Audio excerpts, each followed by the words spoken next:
अनाथालय में रहने वाले बच्चे जो शायद हर रोज खुद को तन्हा महसूस करते हैं। एक रोज उन बच्चों के चेहरे की उदासी देखी तो ठान लिया कि इनका अकेलापन दूर करने की कोशिश करूंगी।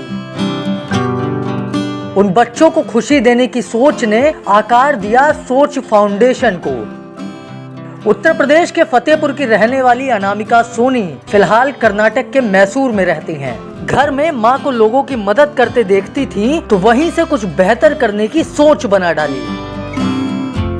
मेडिकल कैंप से लेकर गरीबों को खाना खिलाने तक अनामिका और उनकी टीम कई सारे काम करती है। लेकिन अनामिका की असल कहानी शुरू होती है कोरोना वायरस की वजह से लगाए गए लॉकडाउन से। हमें कुछ लोगों के माध्यम से पता चला कि कुछ लोग परेशान हैं, हम उन तक पहुंचे और हमने देखा कि ज्यादा संख्या में वहां महिलाएं थी।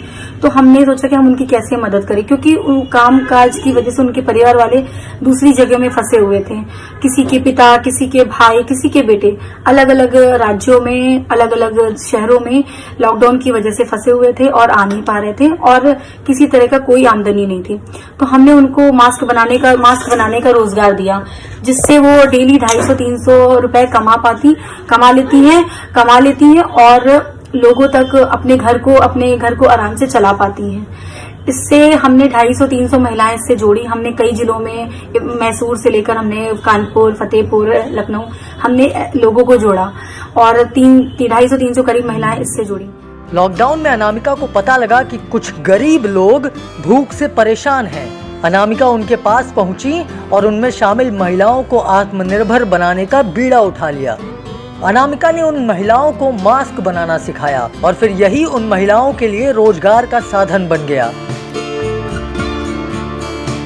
खास बात यह है कि कहने को तो सोच फाउंडेशन एक एनजीओ है, लेकिन आप ये जानकर हैरान हो जाएंगे कि अनामिका और उनकी टीम ने बाहर से किसी तरह की मदद लेने की कोशिश तक नहीं की। उनकी टीम में जुड़े लोग अपनी मेहनत की कमाई इस नेक काम में लगाते हैं।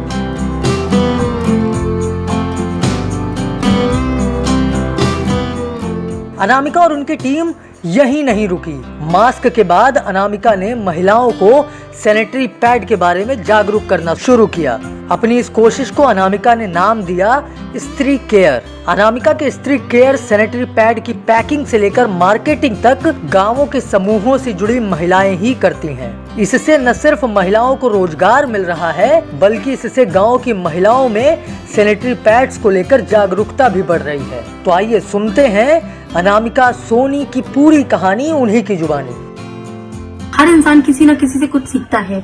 मैंने सेवा भाव अपनी माँ से सीखा। मेरी माँ इससे 20 सालों से इस क्षेत्र से जुड़ी हुई हैं, जो अक्सर लोगों की मदद करती हैं और लोगों को खाना प्रोवाइड करवाती हैं, गरीब लोगों की मदद करती हैं, अलग अलग संस्थाओं से जुड़कर वो लोगों की मदद करती। तो मैं उनको देख के वही मेरी प्रेरणा है। मैंने अपनी संस्था की शुरुआत कर्नाटक के मैसूर जिले से की है। इसमें मेरे दोस्तों ने मेरा बहुत सपोर्ट किया है, मेरी फ्रेंड ने मेरा बहुत सपोर्ट किया, मेरे हस्बैंड ने बहुत सपोर्ट किया।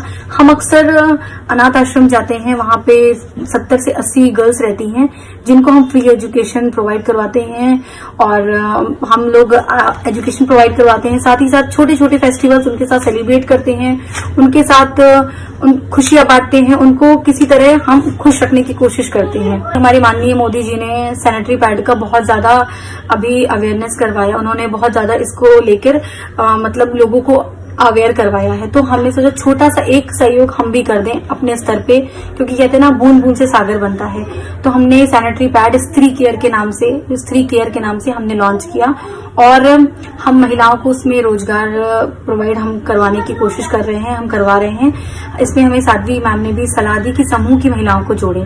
तो हमने समूह की महिलाओं से बात की और पैकेजिंग से लेकर मार्केटिंग से लेकर डोर टू डोर कैंपेनिंग तक हम ज्यादा से ज्यादा ग्रामीण महिलाओं को जोड़ रहे हैं, क्योंकि ग्रामीण में इसकी अवेयरनेस बहुत ज्यादा जरूरत है, अवेयरनेस है नहीं। भारत की महिलाओं को आत्मनिर्भर बनाने की इस मुहिम में शामिल हर शख्स को एनबीटी ऑनलाइन सलाम करता है।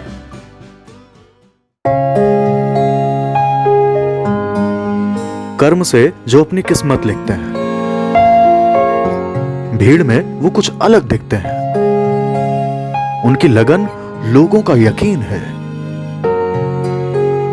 यह आत्मनिर्भर भारत है। यहां मेहनत से चमकती जमीन है। आत्मनिर्भर कर्मवीरों की कहानी।